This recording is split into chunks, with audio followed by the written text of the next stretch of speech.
Olá, essa história aconteceu comigo no ano de 1996.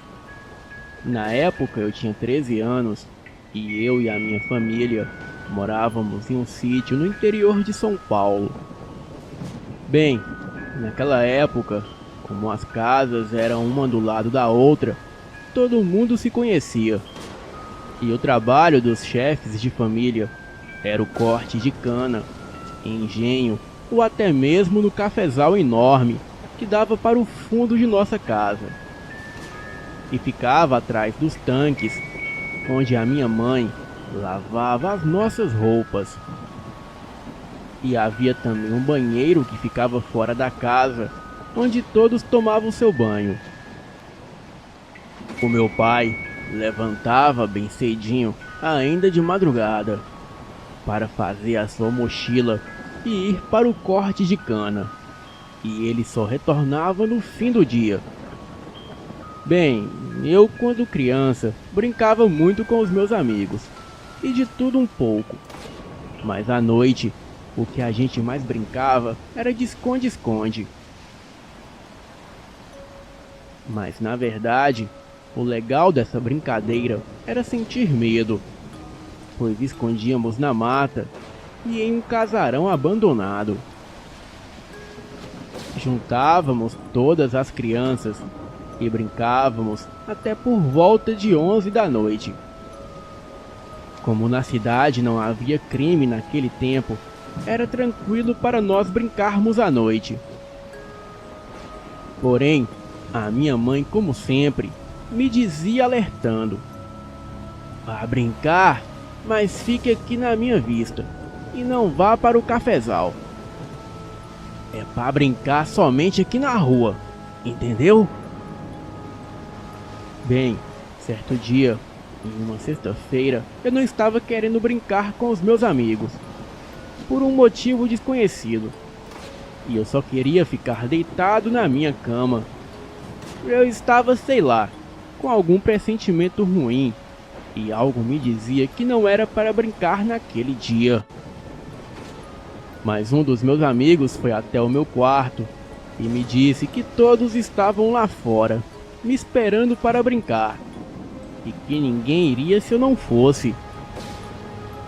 Bem, acabei indo para não chatear os meus amigos, e naquele início de noite, a lua estava bem cheia. Era uma noite linda e ventava muito, e logo a minha mãe disse: "Felipe, é lua cheia, não vai brincar hoje." Eu disse a ela que eu não queria, mas os meus amigos insistiram para que eu fosse e eu não queria magoá-los.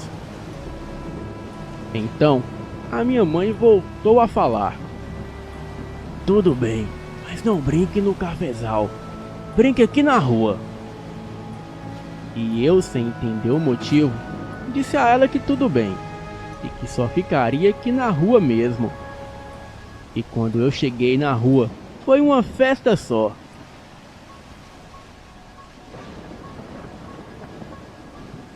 E fiquei muito contente em saber que os meus amigos gostavam da minha presença ali com eles. Bem, sem perder tempo, começamos a brincar de esconde-esconde. E estava muito legal a brincadeira, e divertida como sempre. A nossa regra naquela noite foi que poderíamos esconder somente na rua, em cima das árvores, e poderia também dentro dos banheiros dos quintais, mas de maneira alguma no cafezal. E todos concordaram. Então, brincamos tanto aquela noite que aquele pressentimento ruim foi passando. Mas como se diz o velho e bom ditado, a alegria de pobre dura pouco. Então, um dos meus amigos teve a brilhante ideia de assustar todo mundo de uma única vez. E eu não sei se foi na inocência ou na burrice, pois não tínhamos ideia do que estava prestes a acontecer. Então, o meu amigo disse: "O que você acha de escondermos no cafezal e dar um susto tremendo em todo mundo?" Eu me lembrei do que a minha mãe disse e rapidamente falei para ele: Não, você esqueceu que hoje é lua cheia? E que é perigoso, ainda mais no cafezal. Ele retrucou dizendo que não iríamos sozinhos, pois o João e o Paulinho iriam com a gente e já estava tudo combinado. Eu novamente disse a ele que não, que era perigoso. Então ele começou a me zoar, me chamando de medroso, e disse também que se eu não fosse, ele iria contar para todo mundo que eu era um cagão. Bem, a pressão foi tanta na minha cabeça que eu resolvi fazer isso para mostrar que eu era corajoso. E este foi o meu maior erro. Bem, começou novamente a brincadeira. E quando todo mundo foi se esconder nos locais combinados, nós 4 fomos para o cafezal. E o meu amigo não parava de repetir: Vocês vão ver a cena quando a gente surgir e pular na frente deles. Eles vão ter o maior susto de suas vidas. No entanto, aquele pressentimento começou a voltar de novo, junto com um medo terrível. Então descemos cerca de 1 quilômetro café adentro, para ficar bem escondidos de todo mundo. Eu ouvia todo mundo falar que só estava faltando nós 4 e que ainda não havíamos aparecidos. Então ficamos cerca de meia hora ali, naquele cafezal. E eu, preocupado, disse para os meus amigos: Chega, eu vou voltar, não quero mais brincar. A minha mãe e os nossos amigos estão preocupados. Então, antes que eu pudesse sair dali e acabar com aquela brincadeira de mau gosto, eu ouvi passos pesados no cafezal. E rapidamente eu falei para todo mundo ficar quieto, pois estava ouvindo passos. A gente, com muito medo, ficamos cochichando, até que um dos meus amigos disse: Devem ser os nossos outros amigos, tentando nos assustar. Mas logo, tudo começou a ficar muito estranho, pois depois dos passos, começamos a ouvir uma respiração parecida com a de um porco, e um rosnado, junto com um cheiro insuportável de carniça. Ficamos paralisados, tentando entender o que os nossos ouvidos estavam escutando, e ia piorando cada vez mais. E foi quando olhamos e vimos que algo ia passando pelo cafezal e ia se mexendo e chacoalhando por inteiro. Um dos meus amigos, num momento de desespero, gritou: Parem de nos assustar! Já sabemos que são vocês!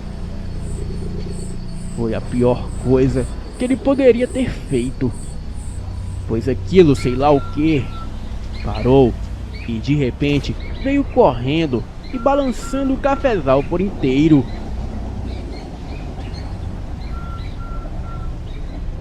Aí já era um momento de total desespero.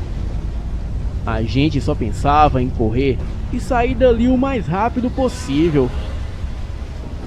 Bem, foram os piores momentos da minha vida. Quando olhamos para trás e vimos aquela criatura horrível de pé, deu para ver que a coisa era maior que o cafezal. Vimos os seus olhos vermelhos, braços longos, com uma cabeça de cachorro, dentes enormes.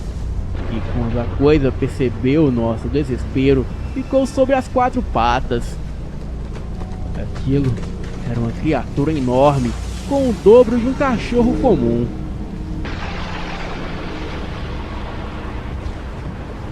Então a coisa começou a correr atrás de nós, e o pavor foi tanto que corremos pelo meio do cafezal sem rumo, Os pés de café iam batendo em nossos rostos e nos braços, cortando a nossa pele. Eu comecei a me lembrar do que a minha mãe me disse naquela noite. Então, comecei a pedir a ajuda de Deus. A gente perdeu a noção de onde estávamos, pois estava um breu, e só a cerca de uns 50 metros para frente de onde estávamos que conseguimos sair do cafezal. Bem, que o mais terrível aconteceu. O Joãozinho ficou para trás. Ele, por ser mais gordinho, não conseguiu correr como nós.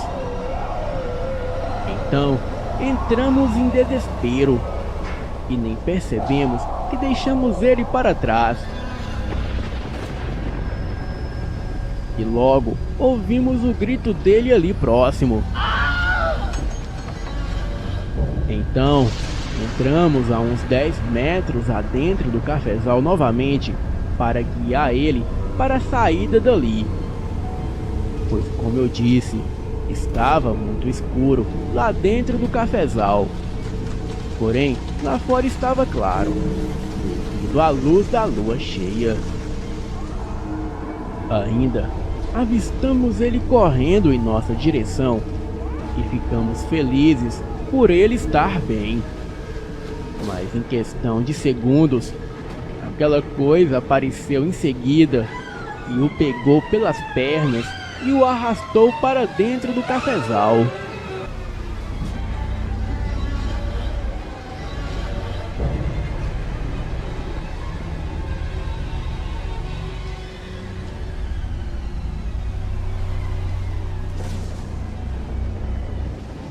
Corremos dali e começamos a gritar. E por um milagre, apareceu um senhor com uma espingarda. Ele morava em uma casinha isolada ali em torno do cafezal. Bem, já fazia cerca de meia hora que ele estava escutando os nossos gritos. Até então, ele achou que fosse brincadeira. Mas quando se deu conta que os gritos eram de desespero, o mesmo decidiu agir.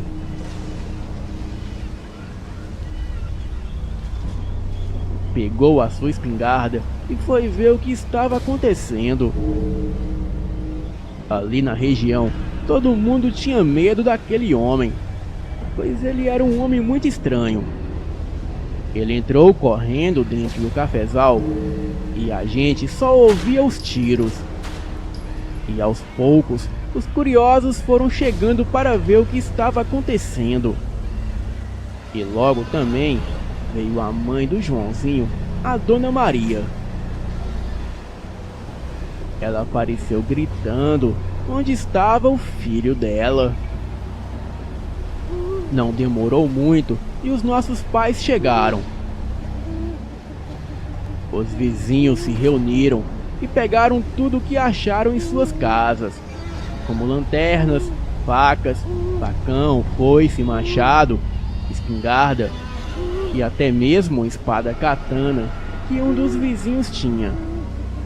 Assim, todos entraram no cafezal e nós três, apavorados em pânico, dissemos que foi uma criatura horrível que pegou o Joãozinho e o arrastou para dentro do cafezal. E também dissemos que aquele homem estranho foi atrás dele para salvá-lo. Bem, era isso que pensávamos. Não sei dizer quanto tempo demorou, mas aquele senhor saiu do meio do cafezal com o Joãozinho em seus braços e cheio de sangue. A gente não sabia se o sangue era do Joãozinho, da criatura ou do senhor. E quando a mãe do Joãozinho o viu nos braços daquele homem estranho, ela entrou em desespero. Ela gritava, perguntando o que ele havia feito com o filho dela. E quando todo mundo ia partir para cima dele, entramos no meio da conversa e contamos tudo como realmente aconteceu. O senhor, sem falar nada, entregou meu amigo nos braços da mãe e foi embora. Rapidamente chegou um carro de um dos encarregados que morava em uma casa grande, separada das nossas, e levou o Joãozinho para o hospital.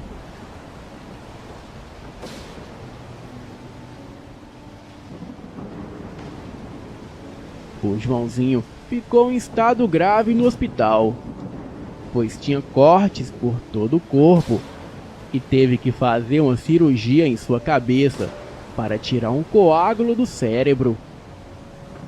O meu amigo quase morreu devido à nossa desobediência. E eu nunca pensei que uma brincadeira inocente poderia causar tamanha tragédia. Bem, foram 3 meses no hospital passando por cirurgia. Ele estava em coma induzido e lutava pela vida. Os meus amigos já não eram os mesmos, e só iam para a escola e não saíam mais para brincar. Já os outros amigos só olhavam de lado para a gente e não queriam nem saber de conversa. Bem, e foi aí até que um deles disse: o Joãozinho tá no hospital por culpa de vocês. Afinal, ele estava certo, pois foi a nossa culpa. A sensação de culpa é um arrependimento terrível, pois tomava conta de mim todos os dias. E quando eu olhava para a mãe dele e para os meus amigos, eu me lembrava daquilo que aconteceu com a gente. Até que um dia tivemos a notícia que o Joãozinho havia saído do coma e já estava se recuperando. Bem, eu agradeci tanto a Deus por não ter deixado que o meu amigo morresse. Me lembro até hoje ele chegando de ambulância com a cabeça enfaixada e na cadeira de rodas. E ele só me deu um oi com a mão e entrou em casa. Resolvemos fazer uma festa de boas-vindas para ele, ali mesmo na rua. Bem, só que de dia, pois estávamos com medo daquilo voltar. Pedimos perdão para ele e dissemos que estávamos arrependidos. E com um gesto muito simples, ele disse com a fala um pouco enrolada que nos perdoou. Perguntamos para ele o que poderíamos fazer por ele. E ele me disse para nós agradecer àquele homem que o salvou aquele dia. E que se não fosse por aquele homem, com certeza ele estaria morto.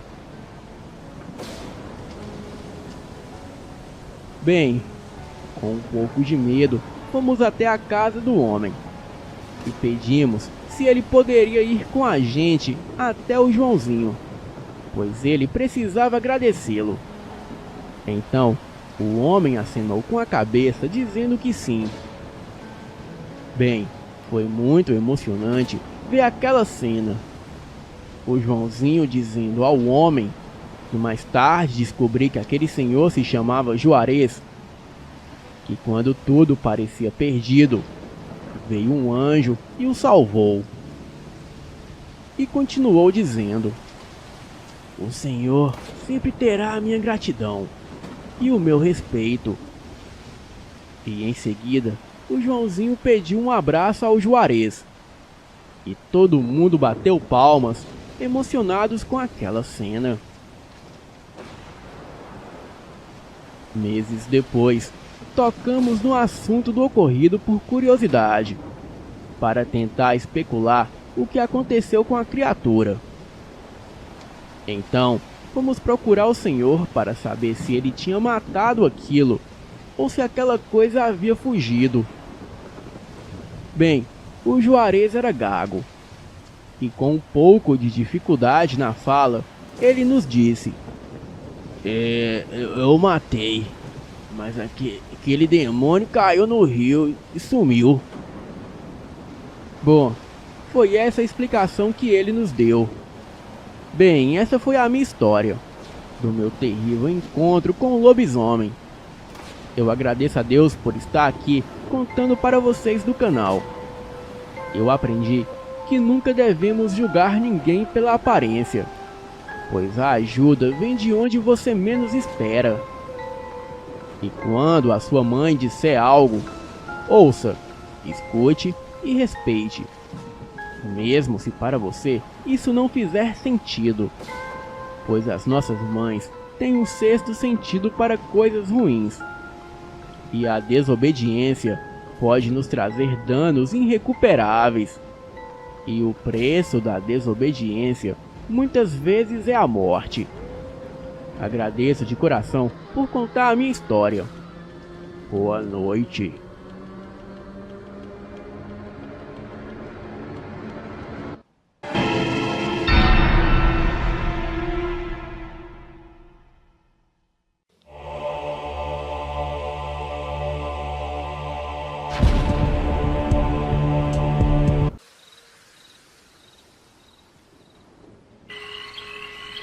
Essa história é real, e os eventos que ocorreram aqui são algo que eu e meu tio nunca vamos esquecer. Atualmente, eu tenho 27 anos, e essa história ocorreu quando eu tinha 19. O meu tio também tinha 19 na época. O meu tio e eu crescemos juntos no interior de Goiás. Bem, eu não gostaria de dizer exatamente o local, por razões pessoais. Nós morávamos a 2,5 km de um rio que passava pelo meio de uma floresta. O único meio que se podia chegar no rio, no ponto onde nós sempre íamos, era a pé, bicicleta, cavalo ou por moto. Enquanto crescíamos, nós íamos quase todos os dias para a floresta para pescar no rio. E depois de um tempo, nós começamos a acampar por lá também. Certo dia, nós dois estávamos esperando um amigo de fora da cidade aparecer. E esse amigo geralmente vinha nas tardes de sexta-feira e passava o final de semana conosco e eventualmente vinha acampar com a gente. Infelizmente, desta vez ele não pôde comparecer.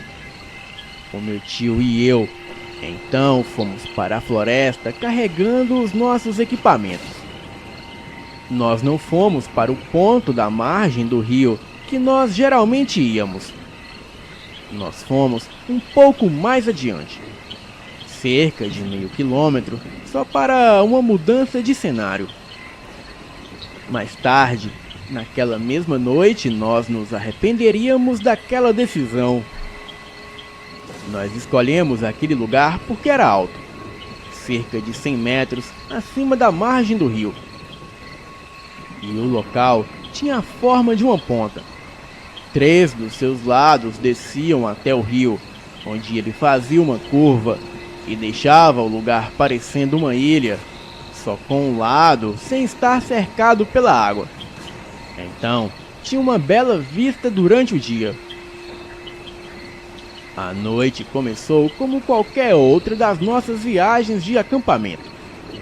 Nós juntamos madeira o suficiente para a nossa fogueira ficar acesa a noite toda. Enquanto o sol se punha, nós nos sentávamos e conversávamos sobre várias coisas. Nós conversávamos por horas, e era provavelmente entre 11 horas e meia-noite. E foi quando o inesperado começou a acontecer. Nós tínhamos acabado de nos deitar e estávamos nos enrolando nos nossos sacos de dormir, quando nós ouvimos um crack. Era como se alguém ou alguma coisa tivesse quebrado um galho. Nós só imaginamos o que poderia ser e começamos a nos arrumar para dormir novamente. E quando estávamos quase dormindo, ouvimos aquele crack de novo. E esse tinha sido bem mais alto, e um pouco mais perto do que o outro, provavelmente 1/3 do caminho até a base de um dos lados que desciam para o rio. E nós não nos preocupamos muito. já que tínhamos uma escopeta calibre 12 conosco e bastante munição. Mas nem preciso dizer que nós não queríamos dormir agora, porque se tinha algum bicho selvagem subindo na direção da gente, a última coisa que queríamos era estar dormindo. Nós dois nos levantamos e colocamos mais madeira na fogueira. O meu tio iluminou com a lanterna todos os lados da descida e atrás de nós, e não vimos nada. Decidimos conversar um pouco antes de tentar dormir. Meia hora se passou e nós estávamos pensando em deitar quando ouvimos o que parecia ser passos e os arbustos chacoalhando. Também notamos vários barulhos como se fossem galhos quebrando. Agora estava um pouco mais perto e nós achamos que estava na metade do caminho da descida. E nós simplesmente ficamos ali parados, escutando e iluminando toda a nossa volta com a nossa lanterna. O som estava ficando cada vez mais alto e mais perto. Aquela coisa estava se movendo como um esquilo, mas era tão barulhento quanto um cavalo. E parecia que estava dando a volta onde estávamos. E não só isso, mas também estava ficando cada vez mais rápido e cada vez mais perto do nosso acampamento com cada volta que dava. O meu tio pegou a escopeta, já que não sabia mais o que fazer. Eu peguei a lanterna e iluminei exatamente onde estávamos ouvindo o barulho, mas não vi nada. E tudo que podíamos ver era folhas voando e arbustos se mexendo como se algo estivesse correndo entre eles. De repente, começamos a ouvir grito, como se várias mulheres gritassem. Nós tentamos não entrar em pânico, mas sabíamos que isso não era algo terreno. Aquela coisa que corria lá fora era tão rápida, mas ainda era possível enxergar uma labareda de fogo. Também ouvíamos aqueles gritos e o trotar como se fossem de vários cavalos. O meu tio mirou numa área que estava a uns 20 metros da gente, aonde eu estava iluminando agora, e atirou. O trotar, os gritos e a movimentação parou imediatamente. E então nós nos sentimos um pouco mais relaxados. Mas ainda assim estávamos chocados. Nós conversamos sobre o que poderia ser aquilo, e se tinha a possibilidade de ser algum animal, e nós dois concordamos que não poderia ser nenhum animal que conhecíamos. E o mais provável era que fosse uma mula sem cabeça. Bem, depois de meia hora, tudo começou de novo. Começou lá embaixo, perto do rio, e começou a rodar de novo o acampamento e a chegar bem perto de nós. Desta vez, nós tentamos não atirar o máximo de tempo possível. E aqueles gritos estridentes e aqueles trotar chegaram a 10 metros de nós, e ali da barraca podíamos ver um clarão forte como se fosse uma labareda. E o meu tio atirou novamente e tudo ficou em silêncio. Bem, e o resto da noite foi assim. A cada meia hora, o barulho começava lá embaixo. O meu tio atirava, aquilo parava e logo começava novamente. O que quer que fosse aquilo não podia ser visto, exceto aquela labareda de fogo. E o efeito daquilo no ambiente podia ser visto e ouvido. Enquanto aquilo corria naquele trotar, aquilo levantava muita poeira. E os gritos que aquilo dava eram muito estridentes. Bem, 2 vezes o meu tio deixou aquilo chegar a menos de 5 metros de nós antes de atirar. Mas mesmo assim, aquilo era tão rápido que só conseguimos ver o clarão. E também sempre começava novamente a cada meia hora. E assim foi até a aurora. Bem, até hoje eu estou meio confuso. Nós contamos para várias pessoas sobre o que aconteceu, mas para saber realmente como foi, você tinha que estar lá. Nós não dormimos naquela noite e também nunca mais voltamos lá. O meu tio e eu conversamos sobre isso muito de vez em quando. E entre nós dois e algumas pessoas que nós contamos o que aconteceu ali, aquele ponto do rio ficou conhecido como o ponto da mula do diabo. Eu gostaria de saber o que era aquela coisa que estava lá. Bem, a única coisa que nós comentamos sobre aquilo. E nós sempre imaginamos o que poderia ter acontecido se tivéssemos apenas ficado sentado lá sem fazer nada. Agora, eu moro longe de onde aconteceu isso tudo, mas planejo voltar para lá no ano que vem. E eu gostaria de mostrar para alguns grupos de investigadores onde é aquele lugar. Mas eu não ficaria lá de noite. Boa noite.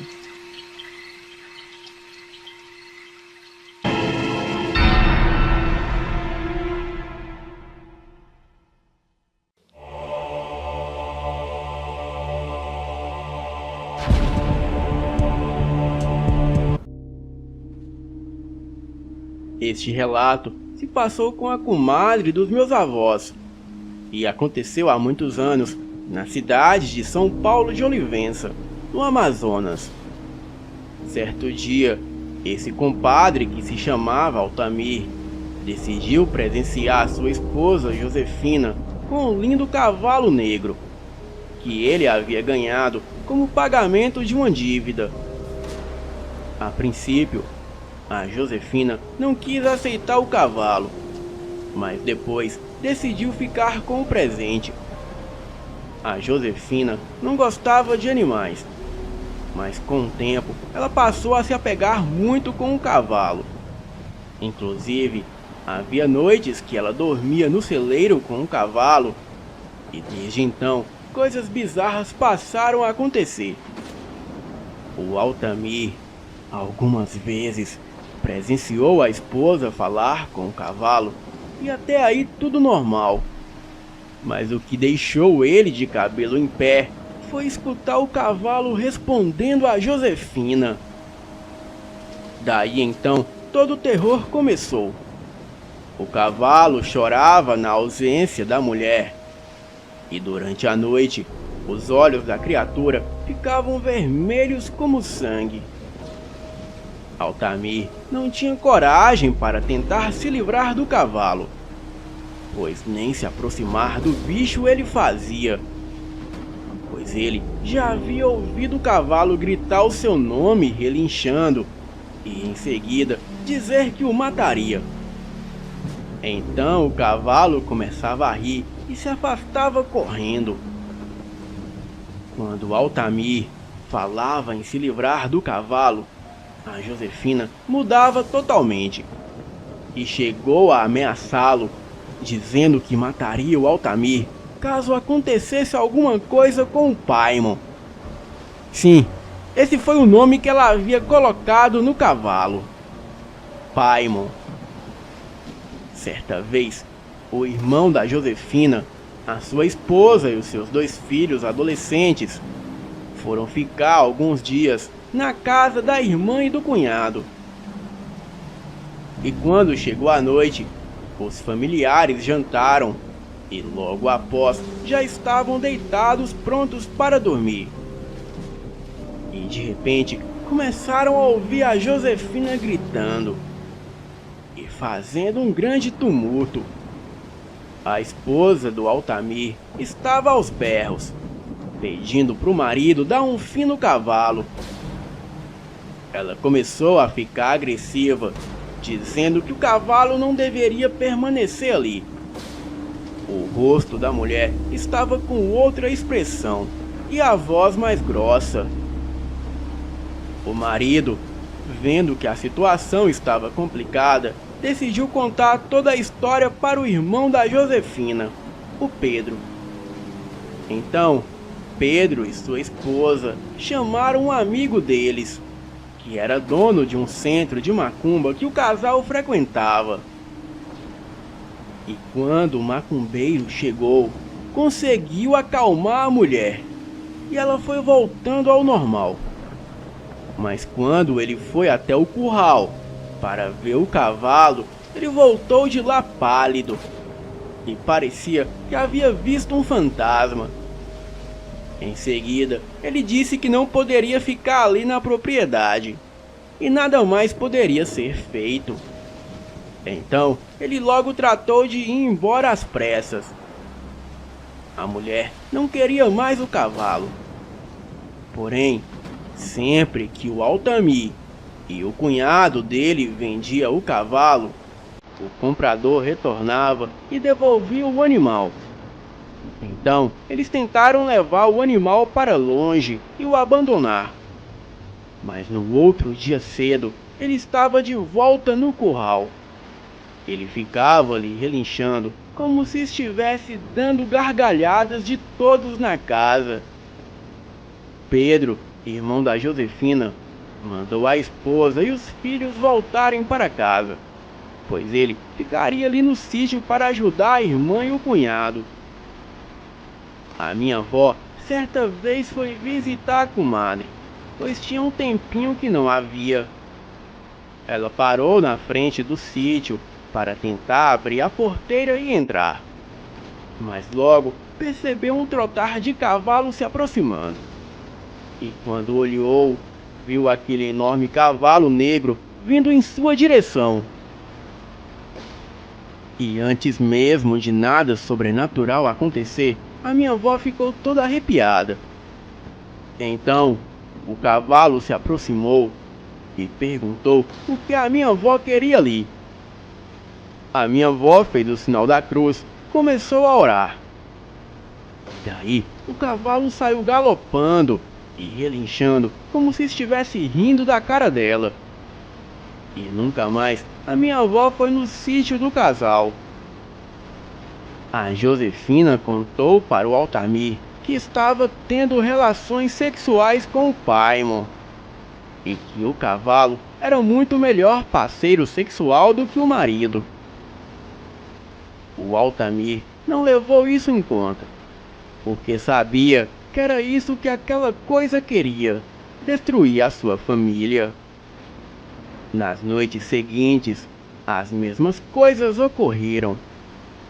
A mulher voltou a surtar, parecendo entrar num estado de incorporação e fazendo escândalo, pedindo pro esposo se livrar do cavalo.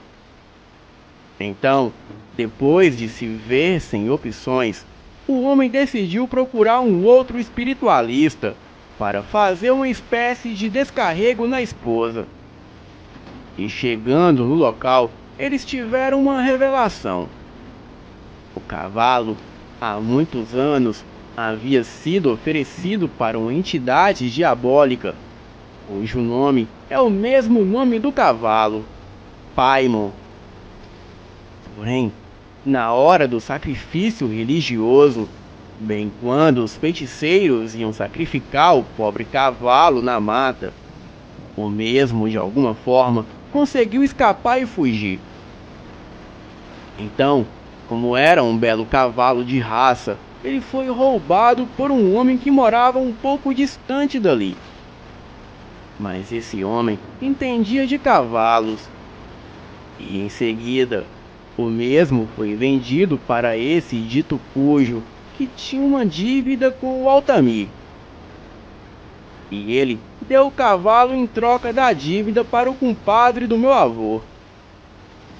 O interessante é que a dívida era uma parte do valor de um Fusca que o homem faltava pagar para o Altamir, devido ter comprado o Fusca dele. Mas o cavalo valia 50 vezes mais que o Fusca. Então, na verdade, o homem também estava tentando se livrar do cavalo. Esse espiritualista chamou outros amigos que eram também feiticeiros, e eles fizeram um ritual para essa entidade deixar o cavalo. Mas a mesma exigia um sacrifício de sangue e um corpo humano para poder habitar. E depois de muita barganha com a entidade, os feiticeiros conseguiram negociar um sacrifício e um bode. Bem, a entidade concordou. Então foi feito todo o ritual e a transferência de corpos. A entidade saiu do cavalo e assim que a mesma possuiu o bode, com o mesmo facão que o bruxo havia sacrificado a oferenda para a entidade, ele com um golpe certeiro arrancou a cabeça do bode que já estava possuído pelo espírito. E pelo selamento que todos ali haviam colocado em seus corpos, inclusive no cavalo, a entidade furiosa foi obrigada a se afastar e procurar outro hospedeiro. Aos poucos, a Josefina foi melhorando até se recuperar 100%. O cavalo também voltou ao normal, mas como ele valia muito dinheiro, o Altamir logo tratou de vendê-lo na cidade por uma fortuna. E com esse dinheiro, eles se mudaram dali e deixaram a propriedade à venda. O Altamir, mesmo se mudando, ele sempre teve contato com os meus avós e sempre lhe contavam essa história. Boa noite.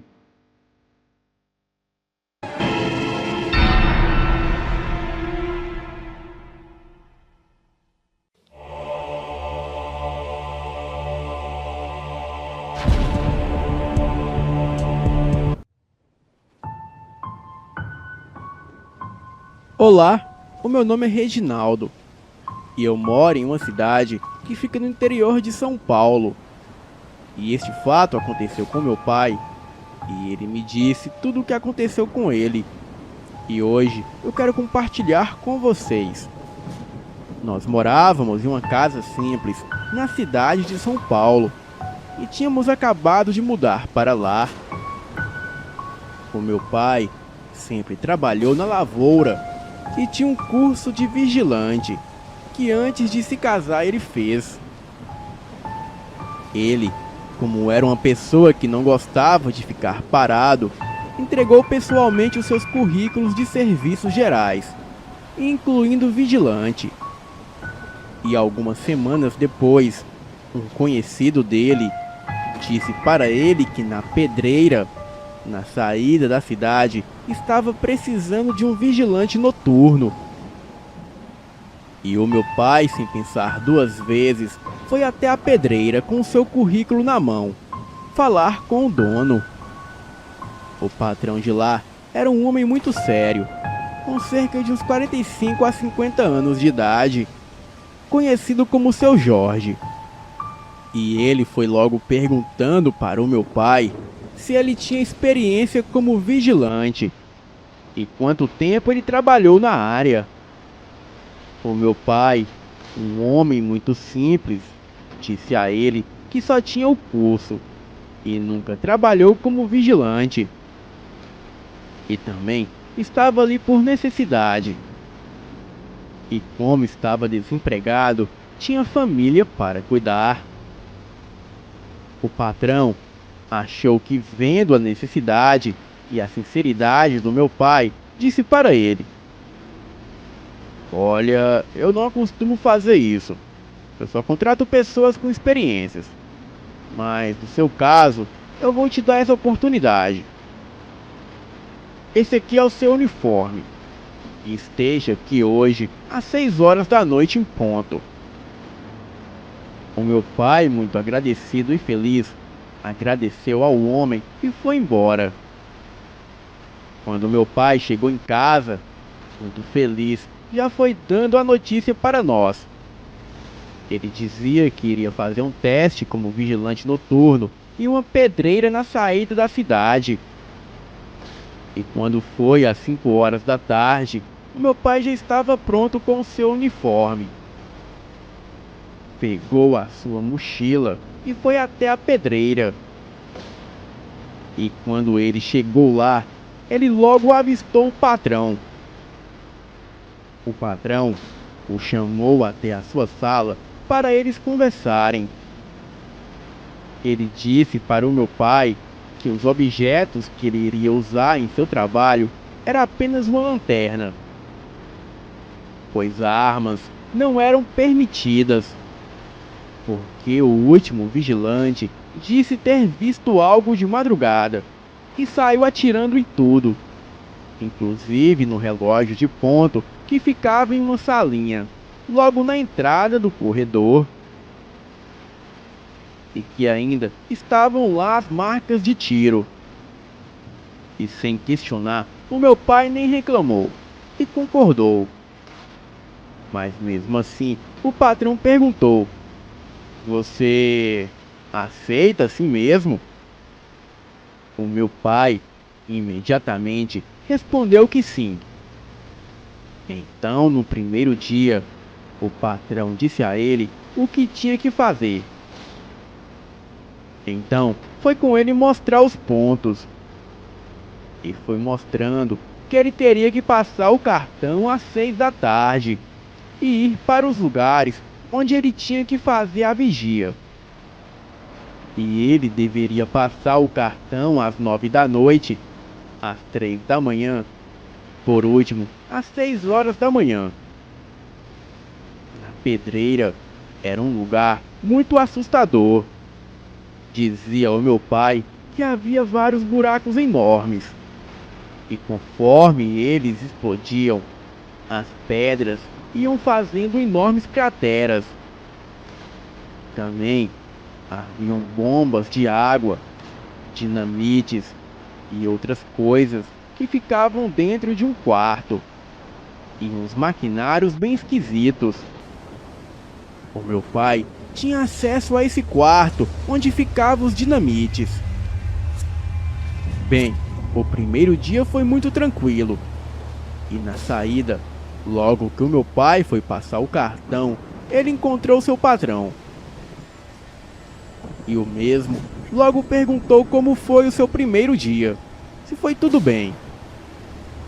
E o patrão já estava com outra cara bem melhor e muito mais alegre. Meu pai respondeu que gostou sim do serviço. Então, o patrão perguntou a ele se ele iria continuar. E o meu pai respondeu que sim. Então, o patrão pediu que ele levasse a sua carteira de trabalho no dia seguinte, que ele já iria assinar. O meu pai, muito feliz, respondeu que sim.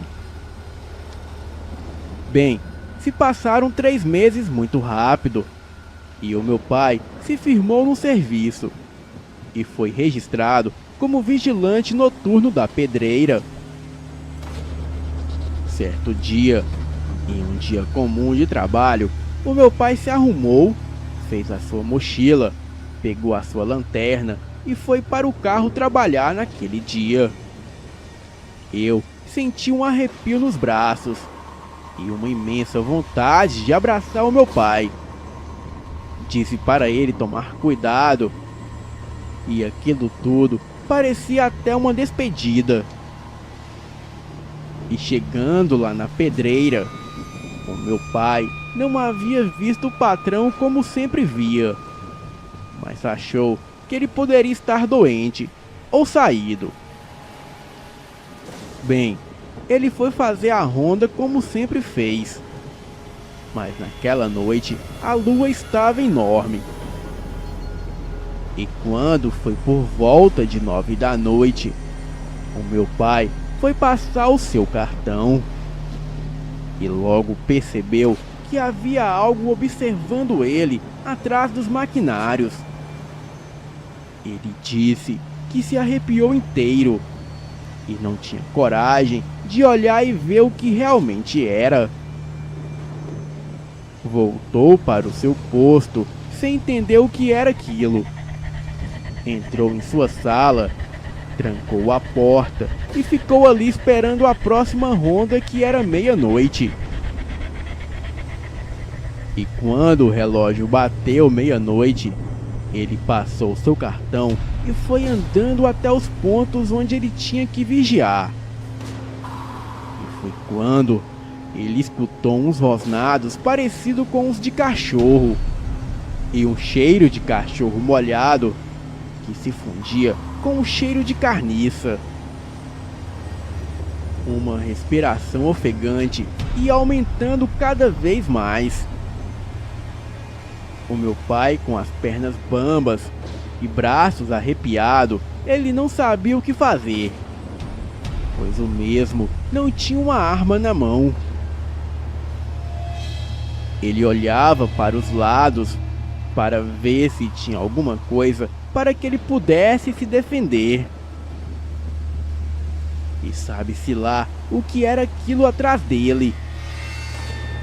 Logo, o meu pai encontrou um pedaço de ferro pontiagudo, parecido com um vergalhão, porém com uma ponta muito afiada. O meu pai, com aquela barra na mão, olhou para trás e perguntou: "Quem está aí? Vai embora!" E foi quando ele avistou aquela fera horrível e enorme, parecida com um cachorro, porém com o dobro do tamanho de um. A criatura estava sobre as 4 patas. A fera possuía olhos vermelhos, pelos negros, e a sua cabeça era muito parecida com a de um lobo. Aquela coisa se levantou e soltou um uivo medonho. O meu pai só pensou em correr. E ele correu até não sentir mais as suas pernas. Ele entrou naquela sala de dinamites, que era em uma casinha bem forte de tijolos e uma porta de madeira bem grossa. E quando ele se trancou lá dentro, aquele monstro estava lá fora tentando abrir a porta, a forçando. O meu pai encontrou uma madeira que servia para dar um reforço na porta pelo lado de dentro. Ele se perguntou por que tinha aquilo para reforçar a porta. E até parecia que não foi a primeira vez que aquela situação ocorria. Ele, já desesperado com medo daquilo, começou a orar pedindo a proteção de Deus. Ele me disse que só pensava em mim e na minha mãe. E foi quando ele percebeu que na porta tinha uma pequena janelinha que dava para abrir. Ele pegou a barra de ferro na mão, abriu a janelinha e foi quando aquela criatura horrenda enfiou seu braço e o meu pai pôde ver aquela cara horrível cheia de ódio e dentes enormes e um braço com unhas enormes, que era a coisa mais horrível do mundo. E quando aquela coisa passou o braço pela janela, o meu pai pegou a barra de ferro e cravou em seu braço. A coisa deu um uivo horrendo e o meu pai puxou novamente a barra de ferro e continuava a furar a criatura. Aquela besta horrível saiu correndo e gritando de dor. O meu pai disse que ficou a noite inteira sentado no chão com a barra de ferro em suas mãos. E pela manhã, quando ele pôde ouvir os primeiros barulhos dos pássaros e as máquinas sendo ligadas, ele teve coragem de abrir a porta e sair para fora. Atordoado, ele saiu da casinha. E logo um operário da máquina avistou meu pai saindo de lá. E como viu seu estado, perguntou a ele o que havia acontecido. E o meu pai só respondia que era uma besta enorme. E ainda com a barra de ferro na mão, cheia de sangue, ele repetia sempre isso para o operário.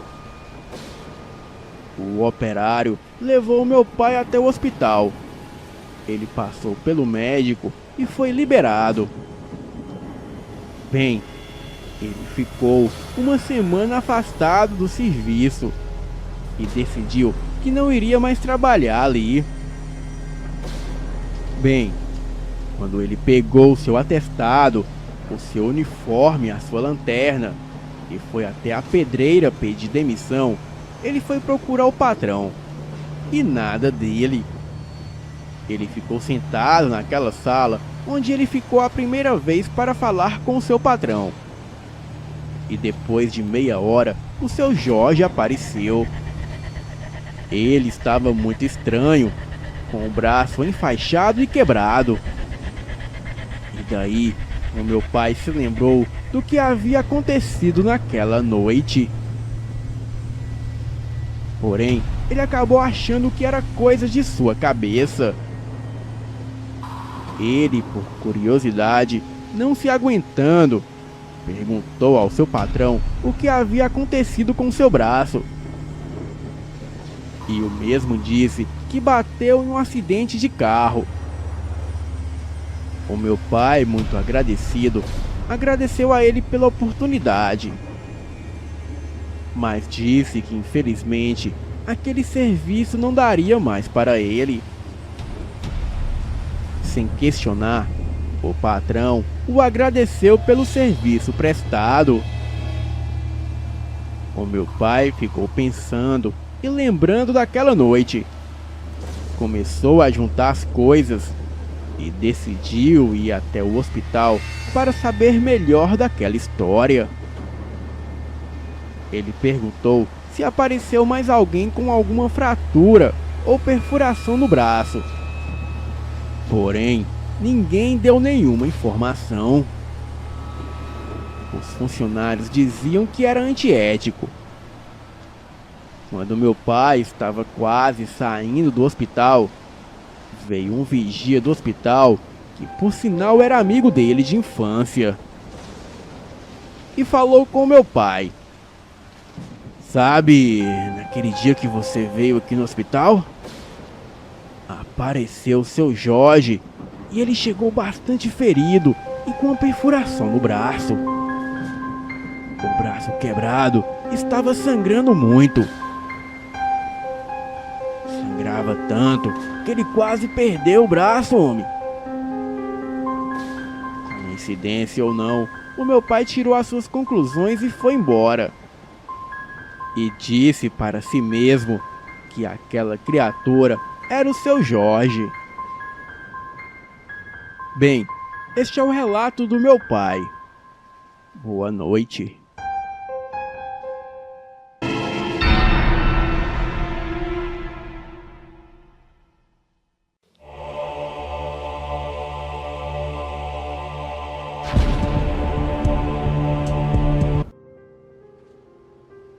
Olá, me chamo João, tenho 25 anos e moro em Osasco. Venho de uma família com diversidade religiosa, onde a minha mãe e mais alguns membros são espíritas. Eu, particularmente, não sigo nenhuma doutrina, mas acredito muito em Deus, nas forças espirituais e na natureza. E o que vou contar agora aconteceu comigo quando eu tinha 7 anos de idade. Antigamente, eles eram bem ativos com a religião. Faziam festas, rituais de várias finalidades, etc. Na maioria das vezes, as reuniões aconteciam na casa da minha tia-avó, que é mãe de santo. Até então, uma hora ou outra, algumas coisas diferentes marcavam presença, como o vento frio que vinha do nada, e barulhos de salto andando pelos cantos da casa. A minha mãe sempre explicou que aquilo não era nada maligno, como a grande maioria pode pensar. E de fato não era mesmo, pois sempre que aconteciam tais coisas, era porque alguém ali presente estava sendo liberto de algo ruim. Sem contar que nunca fomos atacados por nada nessas reuniões.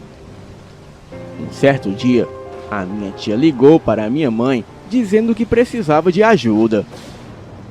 Não me recordo para quê, porém era algo sério.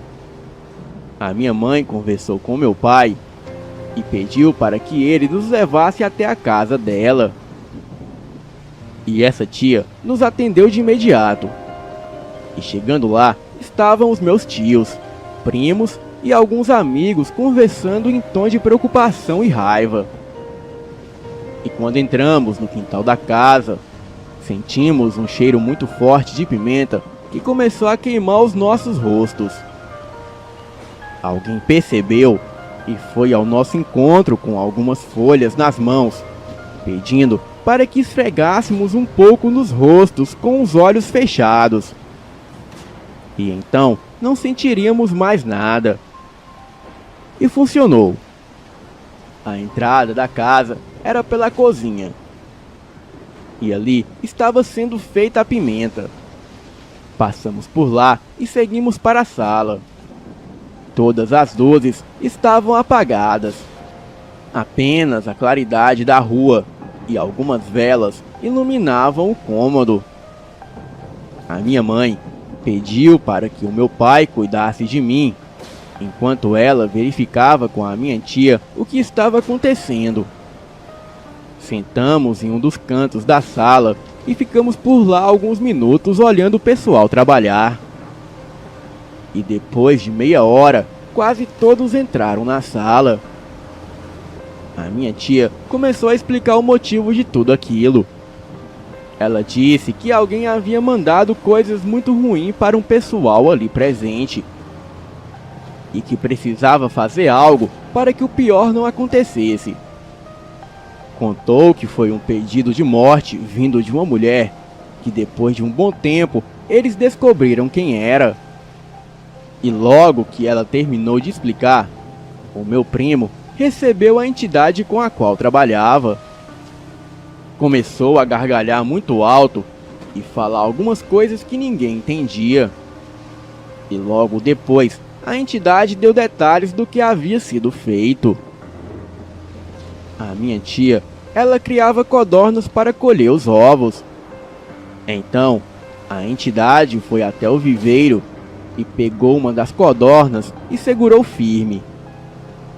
Eu já estava apavorada, pois amo os animais e abomino desde pequeno qualquer tipo de maldade com relação aos bichinhos.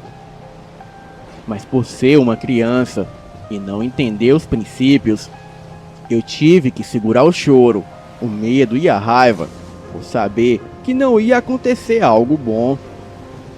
A entidade começou a falar em um idioma estranho. E então quebrou o pescoço da codorna e a colocou morta na mesinha do centro da sala. E em seguida disse: assim como quebrei o pescoço desse bicho e lhe tirei a vida, eu quebro também todo o mal que foi lançado. Pegue o que veio procurar e suma. Na hora, todos começaram a orar, cada um do seu jeito. Eu estava em pânico e comecei a chorar. E foi quando a entidade virou para mim e disse: o que fiz aqui foi por uma causa maior. Não pense que machuquei o bicho em vão. E antes de ficar assim, espere e você terá uma surpresa. Bem, eu o olhava e acenava com a cabeça, concordando com tudo.